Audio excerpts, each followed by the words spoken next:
Hello friends. आज JEE खत्म हो गया। ठीक है, जेई मेंस के एग्जाम खत्म हो गए। अब यहाँ पे सबसे पहले मैं दो तीन चीजें आज इस वीडियो में डिस्कस करूंगा। ठीक है, मोस्ट इंपॉर्टेंट चीज कट ऑफ।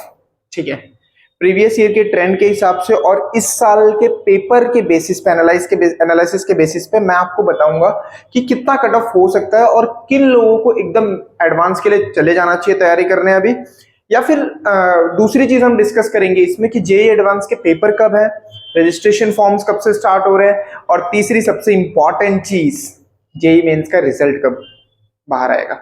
ठीक है, सो सबसे पहले मैं स्टार्ट करूंगा। देखो, पेपर वाइज टफनेस की बात करते हैं तो शिफ्ट वन जो था ना, ठीक है, वो जो इस 6 अप्रैल का था, 6 अप्रैल का शिफ्ट वन शिफ्ट टू वो इजी था। देखो, अब कुछ बच्चे 6 अप्रैल के जो सुन रहे होंगे बोले नहीं सर टफ था। नहीं बच्चों, बाकी कंपैरिजन में ठीक था वो पेपर। 8 अप्रैल जो को पेपर हुआ है वो थोड़ा सा 6 अप्रैल से थोड़ा सा टफ था, बट बहुत ज्यादा टफ नहीं था। अभी भी मैं बोल रहा हूँ 6 अप्रैल और 8 अप्रैल के बच्चों का जो कट ऑफ होगा वो मैं अभी बताता हूँ किस तरीके से काउंटिंग सोचनी है आप लोगों को। तो 6 और 8 अप्रैल का पेपर मैं ऐसा बोल सकता हूँ इजी टू मॉडरेट में था, बट 10th अप्रैल को पेपर मॉडरेट हुआ एकदम से, इजी का लेवल तो छोड़ दिया उसने। और सबसे टफ पेपर जो आया है वो 11th अप्रैल का आया है। एक्चुअली 11th अप्रैल का जो शिफ्ट वन था वो टफ तो था ही, बट शिफ्ट टू काफी टफ था। सो शिफ्ट वन और शिफ्ट टू 11th अप्रैल के मुझे लगता है कि बाकी पेपरों के हिसाब से या बाकी भी जो हमें रिस्पॉन्स मिले या हमने जो क्वेश्चन एनालाइज किए उसके हिसाब से जो सिर्फ 11th अप्रैल का पेपर है ना वो थोड़ा ज्यादा टफ था। और जो 12th अप्रैल का पेपर है, ठीक है, 12th और 13 वाला, वो फिर से वही उसी रेंज में चल रहा था, मॉडरेट टू डिफिकल्ट का रेंज। और वो मॉडरेट टू डिफिकल्ट का रेंज हमेशा हैवी होता है, यानी मैं ऐसा बोल सकता हूँ 6 और 8 अप्रैल का इजी टू मॉडरेट, 11 टू 13 जो था वो मॉडरेट टू डिफिकल्ट चला, उसमें 11th अप्रैल थोड़ा ज्यादा टफ मुझे ऐसा लगा कि बच्चों का रिस्पांस देखे एंड पेपर को जब मैंने एनालाइज किया तो मुझे लगा कि कुछ ट्रिकी क्वेश्चन ज्यादा थे वहां। 15th अप्रैल यानी आज का पेपर, ठीक है, ये पेपर इतना ज्यादा टफ नहीं था, ये नॉर्मल पेपर था। ये हम बोल सकते हैं कि 8th अप्रैल वाली रेंज में चला गया था। ठीक है, यानी ये वापस से मॉडरेट पेपर था, बहुत ज्यादा डिफिकल्ट पेपर नहीं था। सेम चीज एनटीए ने जैन सेशन में भी किया था और सेम चीज यहां भी हुई। वहां पे भी लास्ट दिन का पेपर नॉर्मल इजी आ गया था और यहाँ पे भी वैसा ही हुआ, ठीक था ये पेपर आज का। तो अब देखो ये कट ऑफ कैसे कैलकुलेट होता है सबसे पहले। और आप लोग, कई लोगों को ये होगा ना कि अलग अलग दिन एनटीए पेपर ले रहा है तो किसी का इजी आ रहा है किसी का टफ होगा, पेरेंट्स को भी ऐसा लग रहा होगा किसी का पेपर इजी है किसी का टफ है। तो फिर दिमाग में एक चीज आता है कि अगर सबका अलग अलग दिन हो रहा है तो हमारे परसेंटाइल तो ऑटोमेटिकली नीचे आएंगे, पर ऐसा नहीं होता। यहाँ नॉर्मलाइजेशन होता है। जैसे मैं आपको समझाता हूँ थोड़ा सा ये नॉर्मलाइजेशन कैसे होता है। जैसे सपोज करो मैं मानता हूं कि शिफ्ट वन और शिफ्ट टू का जो पेपर है ना उसमें अगर किसी बच्चे के 90 टू 100 होंगे ना, या मैं बोल सकता हूँ 100 टू, एक रेंज अच्छा सा ले लेते हैं 90 टू 110, तो इसको 90 परसेंटाइल मिल सकता है, यहाँ पे 90 प्लस चांस है 6 अप्रैल वाले में। पर यहीं पे अगर मैं 11th अप्रैल में आ जाऊंगा तो अगर किसी बच्चे के मार्क्स 70 टू 80 के बीच में है ना, स्टिल उसके 90 परसेंटाइल के चांस है, 90 परसेंटाइल के चांस है। मतलब जब पेपर टफ होगा तो नॉर्मलाइजेशन भी उस हिसाब से होगा, बिकॉज आपका कंपैरिजन उस शिफ्ट के अकॉर्डिंग होगा। ठीक है, तो जरूरी नहीं है कि आपके मार्क्स हमेशा 100 के ऊपर आएंगे तो ही आपका एडवांस के लिए आप क्वालिफाई होंगे। अगर आप सिर्फ 11th अप्रैल वाले शिफ्ट में है और आपका पेपर, ठीक है, आपने जैसे तैसे पॉसिबली 80 प्लस के लिए कोशिश कर ली है तो चांस है कि आपके 90 प्लस आएंगे और आप, हो सकता है कि एडवांस के लिए आपको मौका मिल जाए। सो अभी एक्यूरेटली थोड़ा सा कट ऑफ को हम डिस्कस करेंगे पिछले ट्रेंड्स के हिसाब से भी। सो आप समझ रहे हो मेरी चीज, ये नॉर्मलाइजेशन कैसे हो रहा है। तो घबराना नहीं है, आपका शिफ्ट पेपर टफ आया तो कोई दिक्कत नहीं, उस वक्त कंपटीशन भी उस हिसाब से बाकी बच्चों का भी होगा ना। जैसे आपने स्कोर कितना किया, सपोज करो आपने 85 मार्क्स स्कोर किए और वहीं पे जो 6 अप्रैल का शिफ्ट वन का बच्चा है उसने स्कोर किया 98 मार्क्स, तो हो सकता है बेटा आपके परसेंटाइल उससे ज्यादा है। रीजन नॉर्मलाइजेशन बोलते हैं इसको, एनटीए ये करता है। ठीक है, क्योंकि अलग अलग बेसिस पे पेपर हो रहा है, किसी बच्चे के लिए हार्ड आ रहा है किसी के लिए इजी आ रहा है, तो सबका परसेंटाइल ऐसे कैलकुलेट तो नहीं होगा ना एक साथ कंपेयर करके। तो प्रॉपरली कैसे होता है, शिफ्ट वाइज वो लोग नॉर्मलाइजेशन करते हैं। तो अगर 11th अप्रैल का टफ था पेपर तो उस शिफ्ट के अकॉर्डिंग आपका परसेंटाइल अच्छा आएगा, यानी ओवरऑल एंड में नॉर्मलाइजेशन हो जाता है, किसी के साथ कोई चीटिंग नहीं होती। ठीक है। तो आप घबराओ मत, अगर आप ऐसा सोच रहे हो मैं 11 अप्रैल के शिफ्ट में था या 12 अप्रैल के शिफ्ट में था तो 6 अप्रैल वाले के मेरे से ज्यादा ही आएंगे, नहीं। अगर आपके मार्क्स उससे, इसीलिए तो ये परसेंटाइल का खेल खेला गया है। ये परसेंटाइल का खेल क्यों लेके आए? ताकि प्रॉपर कंपैरिजन हो सके। अगर आपके मार्क्स उससे कम भी है ना, स्टिल आपको परसेंटाइल ज्यादा मिल सकता है। ठीक है, ये चीज समझना। इजी पेपर ज्यादा मार्क्स कम परसेंटाइल, ये पॉसिबिलिटी है। इजी पेपर है क्योंकि वहां पे कंपटीशन ज्यादा है। टफ पेपर कम मार्क्स में भी ज्यादा परसेंटाइल देगा। ठीक है, सो घबराने की जरूरत नहीं है, पहली चीज ये। दूसरी चीज, ये तो आपको क्लियर हो गया कि कट ऑफ का नॉर्मलाइजेशन होगा तो पहली टेंशन तो आपके दिमाग से कम होगी। कोई फर्क नहीं पड़ता आपका शिफ्ट हार्ड था कि इजी था। आपने अगर प्रॉपर उस लेवल पे मैनेज कर लिया है, जो एवरेज आप, जैसे आप 6 अप्रैल के अगर शिफ्ट में होते तो आप कितना स्कोर करते? सपोज करो आप 120 स्कोर करते, ठीक है। बट अगर आप वहीं पे 11 अप्रैल में गए, पेपर टफ हो गया और आपका स्कोर सपोज करो एग्जांपल के तौर पे 90 आ रहा है, स्टिल आपके चांसेस बहुत ज्यादा है क्योंकि पेपर टफ था तो आपके परसेंटाइल ज्यादा आएंगे। हो सकता है 120 लाके भी उतने नहीं आते जितने यहाँ पे 100 में आ जाए। ठीक है, तो ऐसा होता है, ये नॉर्मलाइजेशन का खेल है ये। ठीक है, तो पहली चीज तो आपको क्लियर होगी कि नॉर्मलाइजेशन कैसे होगा। दूसरी चीज बच्चों, कट ऑफ पे आते हैं। ठीक है, एक्चुअली कट ऑफ किस तरीके से ये लोग कैलकुलेट करते हैं और प्रीवियस ट्रेंड्स क्या रहे, यहां देखो बहुत अच्छा सा डेटा है आप लोगों के लिए। ठीक है, अब सबसे पहले जो कट ऑफ था एडवांस के लिए जो क्वालिफाई हुए थे बच्चे 2022 में, जो जनरल का था वो 88.41 था, 21 में 87.89 था और 20 में 90 पॉइंट, यानी आप ये देख रहे हो रेंज। ठीक है, खाली 20 में ये क्योंकि कोविड ईयर रहा था वो, ठीक है, तो थोड़ा सा कट ऑफ हाई गया था। बाकी आप जनरली देखोगे तो कट ऑफ जो है वो 88, 87, 89 और इस बार भी सेम तरीके का ट्रेंड मैंने देखा पेपर में। यानी जो मैं पिछले 2-2.5 साल से एनालाइज कर रहा हूं पेपर, जो पुराने वाले जो इसके पहले जेई हुए हैं, उसके अकॉर्डिंग मैंने देखा कि सेम पैटर्न ही फॉलो हुआ है। ठीक है, कोई ऐसे ही वो करता है हर पेपर में, हर शिफ्ट में। यानी इस बार भी ऑब्वियस है कि जनरल के लिए जो मुझे लगता है जो कट ऑफ रहेगा वो हम बोल सकते हैं कहीं ना कहीं 88 या 87 प्लस रहेगा। ठीक है, 87 से आसपास रहेगा। यानी अगर 87, और मैं अभी परसेंटाइल वर्सेस मार्क्स पे भी आऊंगा थोड़ी देर में, आप घबराओ मत, तो 87 प्लस के चांसेस हैं। ठीक है, इस बार 87 जनरल के लिए आएगा मेरे ख्याल से, 87, 88 हो सकता है। ठीक है, फिर हमारे कुछ नसीब होती है, ऊपर नीचे हो गया तो वो एक आध परसेंटाइल का कुछ कह नहीं सकते। अदरवाइज रेंज यही रहती है, ट्रेंड ऐसा ही था, हर साल इसी तरीके से पेपर आ रहा है और कट ऑफ देखो ऑलमोस्ट कांस्टेंट है। ठीक है, यानी इस बार भी हम बोल सकते हैं 87 to 88। ठीक है यार, होता है यार, मेरे एक स्टूडेंट का खुद ऐसा हुआ था कि उसके परसेंटाइल रैंक लास्ट जो थे वो कट ऑफ से ऐसा मान के चलो कि आधा परसेंटाइल कम था। बहुत बुरा फील होता है एक्चुअली, बट हो जाता है, तो इसलिए बुरा नहीं फील करना है। मतलब ठीक है, जो होना था वो हो गया, और भी बहुत सारे बेटर ऑप्शन है, मैं उस पर भी वीडियो प्रॉपर बनाऊंगा और डिफरेंट एग्जाम्स के लिए भी हम लेके आएंगे। ठीक है, तो ये क्लियर है आपको। जनरल के लिए ये था। ईडब्ल्यूएस का कट ऑफ, अरे ईडब्ल्यूएस का तो डेटा ही नहीं लिखा मैंने, तो अभी इसको थोड़ी देर में डिस्कस कर लेंगे हम। ठीक है, तब तक हम पहले ओबीसी का देख लेते हैं और एससी और एसटी का देख लेते हैं। सो ओबीसी का जो कट ऑफ है आप देखोगे तो 63 परसेंटाइल, यहां 66, यहां 70, 78। यहां देखो ईडब्ल्यूएस का जो डेटा है वो हमारा मान के चलो इससे 10 परसेंटाइल का फर्क पड़ता है। अभी मैं एग्जैक्ट डेटा आपके लिए लिख भी दूंगा। तो देखो ईडब्ल्यूएस का अभी हमने लिख लिया, एक्चुअली वो लाइन ऊपर नीचे हो गई थी। सो ईडब्ल्यूएस का कितना है बच्चों?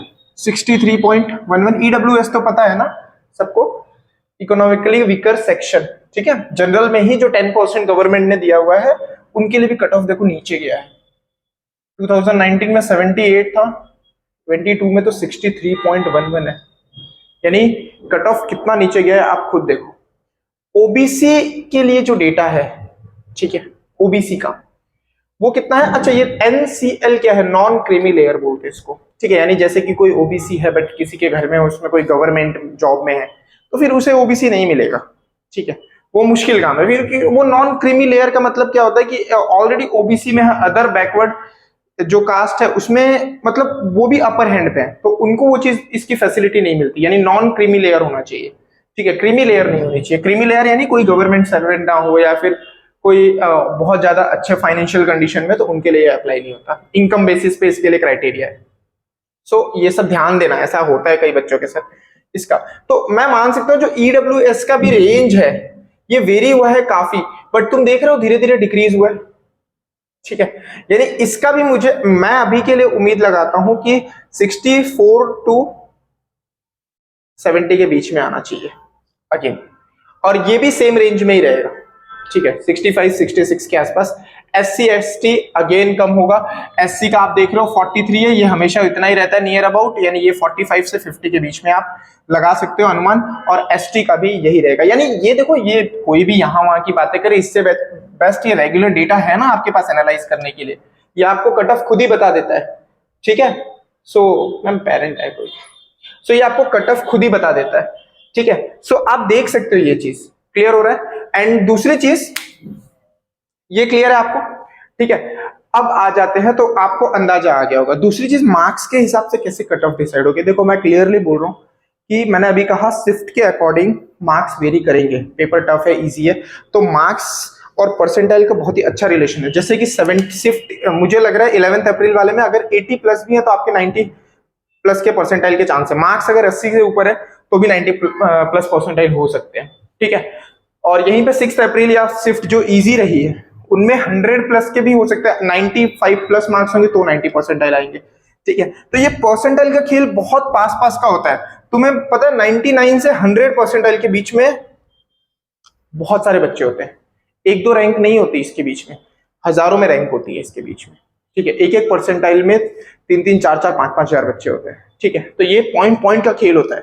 तुम कई बच्चों ने, मैंने देखा कमेंट में ऐसा लिखा है रिव्यू में जो हमने लिया है कि 99.2 है या 99.4 है, फिर भी ये क्यों एग्जाम वापस दे रहा है, ठीक है। तो बच्चों इसके भी बहुत कॉम्पिटिटर है, 99.2 99.4 भी कम है, ठीक है। अब तुम बोलोगे सर फिर तो हमारे 95 है तो हमारे, पर कोई फर्क नहीं पड़ता। देखो अब मैं एक सिंपल सी चीज बता रहा हूं, अगर आप कट ऑफ में आ गए फिर आप एडवांस की अच्छी तैयारी करो, यहाँ कौन आगे पीछे वो कोई मैटर नहीं करेगा, एंड में आप जीत सकते हो, ठीक है। ऐसे बहुत होता है, आपके स्कूल में प्रीलिम्स में आपके कम आए बट फाइनल बोर्ड में आप जीत गए।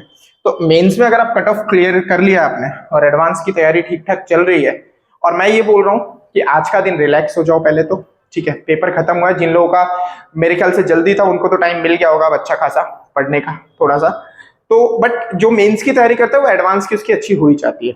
And previous year questions JEE mains में भी काम आए, एडवांस में भी काम आएंगे, ठीक है। तो उन्हें अच्छे से करना ही है।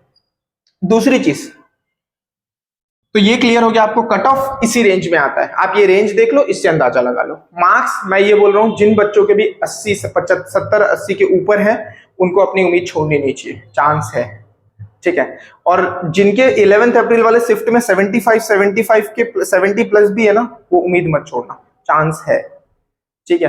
तो इसलिए शिफ्ट वाइज जो होता है वो पेपर अलग अलग होता है। मैं एक प्रॉपर मैं एनालाइज अभी कर रहा हूं, टाइम लगता है ना क्योंकि आज ही खत्म हुआ पेपर, तो आज मैं पूरा करके उस पर भी एक वीडियो में अपलोड करूंगा जिसमें एग्जैक्टली मैं कोशिश करूंगा बताने की कि इस शिफ्ट का कट ऑफ इतना मार्क्स तक जाएगा, और मार्क्स तो आप कैलकुलेट कर ही लेते हो जनरली, ठीक है। सो ये करना है हमेशा। तो ये एनालाइज आपको बता रहा हूं मोटा मोटा कि परसेंटाइल आपके कितने हैं, और सबसे ज्यादा ये कहां पे कारगर साबित है। जिन बच्चों ने जेन में तो मोस्ट ऑफ ने दिया होगा, तो जेन में ही आपको आधा आइडिया आ जाता है। अगर जेन में आपके ठीक ठाक परसेंटाइल हैं, अगर आपके 85 89 88 प्लस हैं तो आपको चांस मिलने ही वाला है वैसे भी, ठीक है, क्योंकि बेस्ट ऑफ 2 ही होता है ना, तो आपके पास वैसे भी मौका है, तो घबराने की जरूरत नहीं है, आप बस अच्छी तैयारी करो। अब आ जाते हैं एडवांस के लिए। ये रही एडवांस का डेटा, मैंने सोचा था इसको अगले वीडियो में कवर करूंगा, बट हाँ एक वीडियो में अभी लेके आऊंगा जिसमें मैं एडवांस का पेपर पैटर्न बताऊंगा आपको, और टाइप्स ऑफ क्वेश्चंस कुछ यहाँ पे डिस्कस करूंगा प्रीवियस ईयर, ठीक है। तो जो पिछला होगा ना उसको मैं डिस्कस करूंगा, पिछला पेपर कैसा आया है, क्या पेपर 1 पेपर 2 क्या है, कैसे होता है, वो सारी चीजें। अब रिजल्ट कब आएगा, इसका रिजल्ट कब आउट होगा, तो देखो सबसे पहले इसका रिजल्ट मैं मान के चलता हूं कि आज 15 है, 1 वीक मान के चलो यहां से, यानी 22 से लेके, यानी जो 3rd वीक होगा अप्रैल का, मैं ऐसा बोल सकता हूं ऊपर से, यानी 20 से लेके 27 के बीच में कभी भी आ जाएगा। 22 to 27 या 22 to 27 बोल सकते हो, इस वीक में आ जाएगा। क्यों आ जाएगा, क्योंकि रजिस्ट्रेशन एडवांस के स्टार्ट हो रहे हैं आपके 30 अप्रैल से, 30 अप्रैल से 5 मई। ध्यान रखना, आधे बच्चे तो फॉर्म भरना भी पता ही नहीं चलता उनको कब रिजल्ट आया, कब फॉर्म भरा, तो थोड़ा सा सीरियस रहना पड़ता है, और जो कैंडिडेट सीरियस होगा वो ध्यान रखेगा ही। सो 30 अप्रैल से 5th में, क्लियर हो रहा है आपको, ठीक है। सो क्लियर हो रहा है आपको? सो एडमिट कार्ड कब रिलीज होगा? 29 मई से 4 जून, यानी अभी भी आप देख रहे हो पेपर जून में है, यानी अभी टाइम है अच्छा खासा। जिसका मेंस क्लियर है ना भाई, अच्छी प्रैक्टिस करो यार, अच्छी पढ़ाई करो, आईआईटी जाना है हमको, है ना। अगर आप थोड़े भी सीरियस हो ना, 90 प्लस भी आए हैं ना, तो आप अभी भी कर सकते हो 1.5 महीने में। आईआईटी जाना है, जाना है ना, जाना है। खून खोलेगा तभी जाओगे, अच्छी तैयारी करनी है। आईपीएल चल रहा है, आईपीएल से डिस्ट्रैक्ट नहीं होना है, सपना हमारा आईआईटी है, आईपीएल नहीं, ठीक है। दूसरी चीज, एग्जाम की डेट 4 जून संडे, पेपर 1 पेपर 2। इस पे डिटेल एनालाइज में लेके आऊंगा कि पेपर 1 पेपर 2 कैसे होता है। रिजल्ट कब आएगा? 18 जून। इस दिन आप लोगों को पता चल जाएगा कि आप कहां तक पहुंचे हो, कौन सी आईआईटी में जाओगे। कट ऑफ के हिसाब से फिर से मैं कट ऑफ लेके आऊंगा आप लोगों के लिए, ठीक है। तो पर मैं उम्मीद करता हूं कि बहुत सारे बच्चे क्रैक करेंगे, ठीक है, जो सुन रहे हैं, या फिर जो नहीं भी सुन रहे हैं उनको आप बताओगे, ठीक है। एंड करोगे आप लोग यार, और मैं अपनी तरफ से जो बेस्ट हो पाएगा आप लोगों के लिए वो हम जरूर करेंगे। आप लोगों ने इतना प्यार दिया ना रिव्यू सेशन में यार, मजा आ गया, ठीक है। एंड मैं सच में बता रहा हूँ दिल से कि आप लोगों को ये चैनल डिसअपॉइंट नहीं करेगा कभी भी, आपका साथ हमेशा देगा, और ऐसी ऐसी सीरीज सारी पढ़ाई लेके आएगा जो आपको आगे तक काम आएगी, ठीक है। 6 to 12 तो ठीक है, इसके बाद भी हम बहुत कुछ है हमारे लिए, सारे गवर्नमेंट एग्जाम 6 to 12 सारा सेशन होगा फ्री ऑफ कॉस्ट यहाँ पे, ठीक है।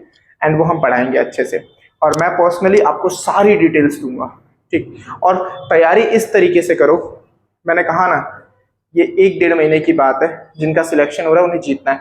अब देखो उनका जिनका कट ऑफ में नहीं आएगा, आपके पास 2 ऑप्शन है बच्चा, ठीक है। या तो आप ड्रॉप ले लो, ड्रॉप तभी लेना जब आप बहुत ज्यादा श्योर हो कि आप अच्छी पढ़ाई करोगे। आपको पूरा साल, देखो मैं ये मानता हूं कि जो बच्चा ड्रॉप लेता है ना, जरूरी नहीं है कि उसका सिलेक्शन नेक्स्ट ईयर भी हो जाना है, ठीक है। और अगर आप नेक्स्ट ईयर के लिए सीरियस नहीं हो, आप अगर सीरियस कैंडिडेट नहीं हो, ठीक है, तो इतना मान के चलो फिर आप ड्रॉप लेने का कोई फायदा नहीं है। अगर ड्रॉप लेते हो तो खुद से जुनून होना चाहिए कि फाड़ देंगे अगले साल, तब ड्रॉप लो। फिर रूम में से बाहर नहीं निकलना, इतनी पढ़ाई करनी है, अच्छी पढ़ाई, क्योंकि तुमने अपना पूरा साल, जो टाइम जो दाव पे लगाता है ना, उससे बड़ी चीज कुछ नहीं होती। आप सबसे कीमती चीज पूरा 1 साल देने जाते हो, ठीक है। 7-8 महीने जो भी आपके पास बचेंगे जन तक, फिर वापस अप्रैल में भी आएगा, तो 1 साल जो बचेगा ना, उसको जी जान लगा देना है, इतना बेस्ट देना है कि नेक्स्ट ईयर कर लेंगे। और जिसको पता है कि नहीं हो सकती मुझसे, इतनी कंसिस्टेंसी नहीं है मुझ में, या फिर मेरा सपना ही नहीं है कभी आईआईटी, तो बाई चांस हो रहा है मैंने दे दिया, ठीक है, वो लोग क्या करो, अच्छी कॉलेज पकड़ो, बहुत सारे ऑप्शंस है। आईआईटी एनआईटी के अलावा भी लाइफ में बहुत सारे ऑप्शंस है। आईआईटी एनआईटी से जीवन ऐसा नहीं है कि वहां नहीं गए तो खत्म हो गया, बहुत ऑप्शंस है लाइफ में, ठीक है। उसमें तो कुछ 1000 सीट्स है, तो सबका वैसे भी नहीं होना है, ठीक। बहुत सारे 99 परसेंटाइल वाले बच्चे होंगे जो वहां तक नहीं पहुंच पाएंगे। लाइफ खत्म नहीं होती, ऑप्शन ही ऑप्शन है। एंड क्या क्या ऑप्शन है, इन चीजों को भी मैं डिस्कस बहुत जल्दी करूंगा आप लोगों के साथ, ठीक है। सो उम्मीद करता हूं कि आप लोगों के लिए हेल्पफुल रहा होगा ये सेशन, ठीक है। मैंने मोस्ट ऑफ चीजें क्लियर करने की कोशिश की। यहाँ ये डेट था, इस पे बहुत ज्यादा डिस्कशन अभी नहीं कर रहा हूँ, मैं एडवांस के पेपर पैटर्न पे लेके आऊंगा वीडियो, ठीक है। तो आप इसको अच्छे से एक बार देख लो, खाली दिमाग में डेट होनी चाहिए, कहीं लिख दो ताकि भूलो ना।